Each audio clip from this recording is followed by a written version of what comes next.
everyone, welcome back to my channel. This is Luna over here. I am a real estate agent here in Philadelphia. So in today's video, we're going to talk about the 5 most common objection handlers in real estate.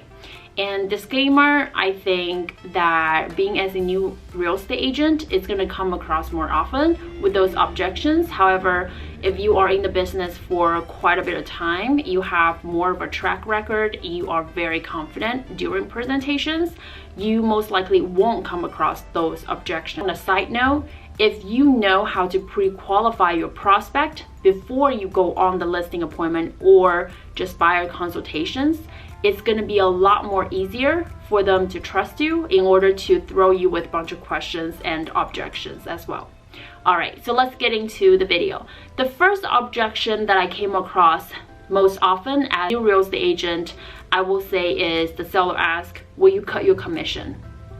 However, there are 2 ways of handle that question. One is if they throw you that question in the middle of your conversation or in the middle of your listing presentation, you can say, Mr. Seller, commission is 100% negotiable. I will cover that question at the end of the presentation. That's the first way of handle it. And the second way of handle it is no. Any other questions? So personally, I prefer the second way just because, you know, if you trust me, you let me do my job, I will get compensated of how much work I have put in, and there's no question about my commission whatsoever. And to a seller, the most important thing that you should care about is your net, is how much you're gonna walk away. My commission, it should not be your priority. So try to focus more on your value proposition versus, you know, have them focus too much on the question about your commission. Second objection that came across the most often, I will say, is I need to think about it. So at the end of the presentation, let's say if they are not 100% sold on using you, they throw you with a question like, okay, well, I have to think about it. You know, I can't make that decision right away.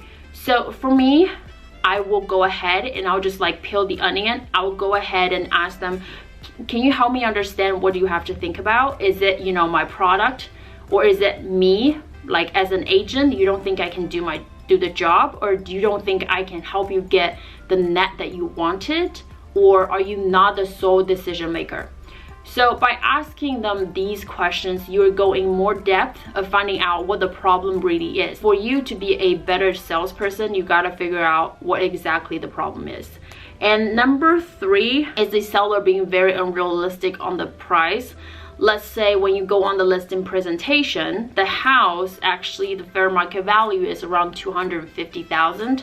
However, at the end they said, okay, well, you've done an amazing job, I love your presentation, but we were thinking about getting $300,000 for this home. And when that problem occurs, normally is you didn't really do the pre-qualification question ahead of time before you go on the appointment.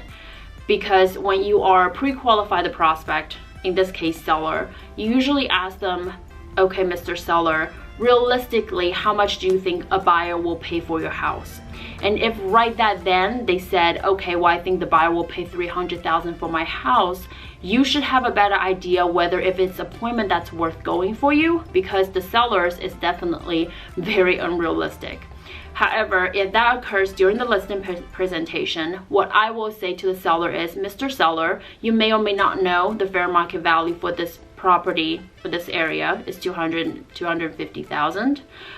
You have 2 options. You can either list the price that I suggest you to, or you don't have to sell it at all. Do you have to sell your property?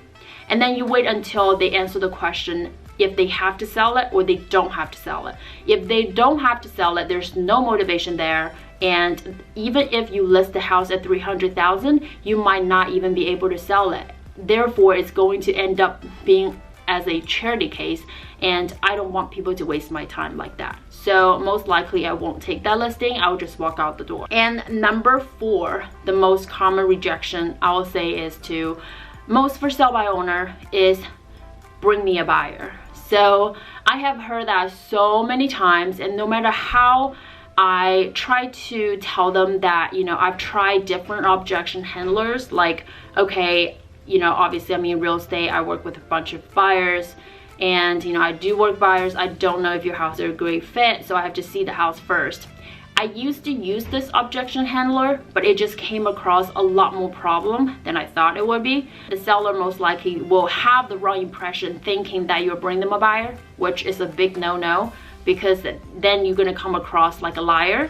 So what I incorporate right now, if they throw me this question telling me to bring them a buyer, what I will say is, Mr. Seller, I don't work with buyers. My priority are my sellers. Let me ask you this. If you have a brain tumor, who are you gonna go for? Are you gonna go for a general doctor, or are you going to a neurosurgeon? I go to a neurosurgeon because those people they focus on doing what they do. They're good at their job. And so as selling your house. If you really want to sell your house, the top dollar, you go to a listing agent, not an agent that work both with sellers and buyers. So last but not least is the question that they might say, okay, well, I have a family member who's also in the business, and I have to talk to the family member, make sure they're okay.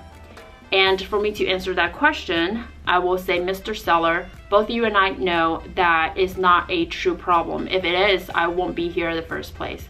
So here's the contract, sign your signature right there. To be honest, all these objections are more of a mindset problem. If you are a new agent, of course, you're gonna get more questions like that. However, if you're in the business, you're practicing it more and more, your skills are more sharpened, and you come across that shows people that you can actually get a job done, you won't really face these objections anyway.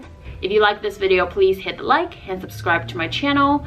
I'd be very curious to know what other ways that you guys can answer these objections as well. So please comment down below.